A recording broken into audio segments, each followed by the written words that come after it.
नमस्कार, मैं आरती सिंह। आप देख रहे हैं न्यूज 11 भारत और खबरों की शुरुआत करेंगे। सबसे पहले धनबाद की बात कर ले, जहां जमीन के रिकॉर्ड को ऑनलाइन करने, म्यूटेशन में हेराफेरी करने में हुई गड़बड़ी के मामले में धनबाद, बागमारा, बलियापुर और गोविंदपुर के वर्तमान और पूर्व अंचलाधिकारियों, धनबाद के सब रजिस्ट्रार समेत 22 अधिकारियों कर्मचारियों को शो कॉज किया गया है। सभी से 1 सप्ताह के अंदर जवाब मांगा गया है।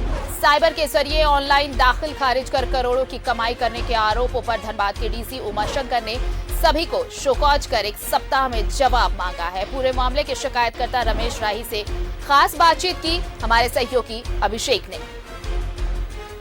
धनबाद में ऑनलाइन जमीन रजिस्ट्री हो या म्यूटेशन, इस मामले में भारी हेराफेरी का मामला उजागर हुई है और इस मामले की शिकायत भाजपा नेता सह सामाजिक कार्यकर्ता रमेश राही ने किया है। और इस मामले को देखते हुए धनबाद के वर्तमान और पूर्व कई सीओ समेत जो पूर्व के सब रजिस्ट्रार हैं, उनके खिलाफ धनबाद उपायुक्त ने जांच के आदेश दिए हैं और 22 अधिकारियों को शो कॉज किया गया है।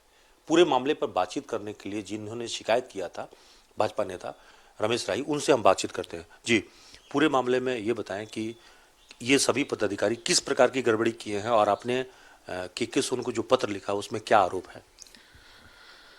देखिए, सरकार ने जमीन के रिकॉर्ड कागजातों को संधारित करने के लिए ऑनलाइन व्यवस्था की थी ताकि पारदर्शिता बने रहे, लोग आसानी से अपनी जमीन संबंधी कागजातों का अवलोकन कर सके, लगान रसीद कटा सके। लेकिन सरकार डाल तो ये भ्रष्ट अधिकारी पात के रास्ते पर चले और इन लोगों ने उसमें भी रास्ता खोज लिया। तो गड़बड़ी में हुआ क्या? किस स्तर का? डिजिटल है वो तो उसमें तो गड़बड़ी के चांसेस बहुत कम होने चाहिए, तो पारदर्शी व्यवस्था है। ये मैं बता रहा था कि उन्होंने, अब क्या हुआ है कि जो खतियान है, खतियान में खाता नंबर कुछ है, प्लॉट नंबर कुछ है। इन लोगों ने जो मोटेशन किया, खाता और प्लॉट नंबर बदल दिया, इस खाते का उस प्लॉट में, उस प्लॉट का उस खाते में डाल करके मोटेशन कर दिया। कौन कौन अंचल का? कोई सरकारी जमीन हो, सीएनटी के तहत जो बिकने वाली जमीन नहीं थी, उसको भी जनरल खाते में डाल करके उसका मोटेशन कर दिया, उसको डीड बना दिया गया। कहाँ पे किस अंचल में हुआ है ये मामला? यह खेल धनबाद जिले के हर अंचल में है, लेकिन अभी फिलहाल मैंने 4 अंचल का मामला मेरे पास आया था जिसका मैंने कंप्लेन किया। वो है बलियापुर, गोविंदपुर, धनबाद और बागमारा अंचल का। और ये खेल पिछले 4 वर्षों से चल रहा था। वर्तमान और पूर्व दोनों? जी, वर्तमान पूर्व अंचलाधिकारी हैं, यहाँ के रजिस्ट्रार भी जिन्होंने निबंधन किया है, सीआई है, अंचल निरीक्षक जिसको कहते हैं, हल्का कर्मचारी हैं और ऑफिस के बहुत सारे लोग हैं।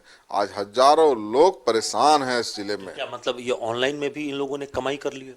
निश्चित रूप से ऑनलाइन घोटाला, मैं तो कहता हूँ साइबर क्राइम की जो बात करते हैं, पैसा निकालने की बात करते हैं, इन लोगों ने उससे बड़ा घोटाला किया साइबर के माध्यम से। कितने का मामला हो सकता है ये? ये तो कोई गिनती नहीं है। ये तो यदि जांचा जाए तो हमको लगता है पूरे राज्य में मामला निकलने वाला है। नहीं तो डीसी ने तो इस बात की अब जांच आदेश दे दिए हैं और अभी हमने 135-40 मामलों पे हमने कंप्लेन किया था और किसी में 5 डिसमिल जमीन है, किसी में 1 एकड़ है, किसी में 5 एकड़ है। अब सोचा जा सकता है, अंदाज लगाया जा सकता है कि जमीन का कितना। डेटा के साथ भेजा शिकायत? पूरा मामला हमने भेजा है और उसके बाद सरकार की ओर से एक पत्र भी मुझे मिला था जिसमें कहा गया था कि कई दिनों में डीसी को जांच रिपोर्ट देने को कहा गया है और आज लगभग 2 महीना हो गए हैं। लेकिन मैं इस बात से संतुष्ट हूं कि चलो प्रारंभिक जांच प्रारंभ हुई है और सरकार से यह भी मांग करता हूं कि जो दोषी है उसको छोड़ा नहीं जाए, कड़ी सजा दी जाए ताकि आने वाले लोग सबक सीख सके। तो देखिए, ये थे रमेश राही, भाजपा नेता सह सामाजिक कार्यकर्ता भी हैं और जमीन के धनबाद के मामले में कई बार ये मुद्दे उठाते रहे और सबसे बड़ी बात है कि इनकी शिकायत पर ही धनबाद में करोड़ों रुपए के भूमि घोटाले की जांच हुई थी और उसमें जो फर्जवाड़े में कई बड़े अधिकारी जेल तक गए थे और उसमें आदिवासियों की जमीन के नाम पर एक बड़ा लूट उजागर हुआ था। एक बार फिर से अधिकारियों की कारगुजारियों का, जो जमीन से जुड़े हुए लोग हैं, अधिकारी हैं, उनके मामले को उन्होंने दिखाया। अब देखना है कि इस मामले की जांच कब तक पूरी होती है और उन अधिकारियों पर क्या कार्रवाई होता है। कैमरामैन निकुंज के साथ अभिषेक कुमार, न्यूज़ 11 भारत, धनबाद। और